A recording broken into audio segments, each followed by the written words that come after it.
رمضان میں وہ 3 گھنٹے جو مس نہیں کرنے چاہیے۔ پہلا گھنٹہ افطار سے پہلے کا 1 گھنٹہ اپنا کھانا پہلے سے تیار کر لو اور اس وقت کو صرف دعا کے لیے رکھو، کیونکہ روزہ دار کی افطار سے پہلے کی دعا کبھی رد نہیں ہوتی۔ خود کے لیے، اپنے پیاروں کے لیے اور پوری امت کے لیے دعا کرو۔ دوسرا گھنٹہ رات کے آخری تیسرے حصے کا 1 گھنٹہ، یہ وقت رات کے آخری حصے میں ہوتا ہے۔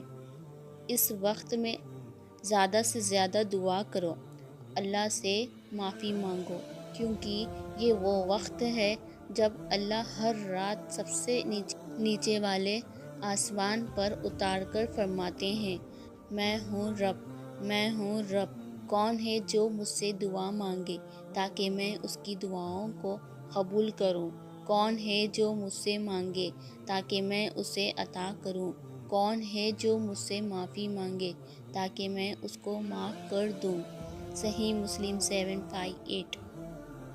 تیسرا گھنٹہ جمعے کے دن عصر اور مغرب کے درمیان کا 1 گھنٹہ۔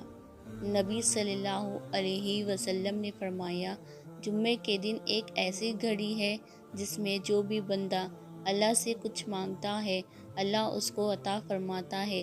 یہ وقت عصر کے بعد کے آخری گھنٹوں میں تلاش کرو۔ اس کو اپنے دوستوں اور گھر والوں کے ساتھ ضرور شیئر کرو تاکہ کوئی بھی ان مبارک گھنٹوں سے محروم نہ رہے۔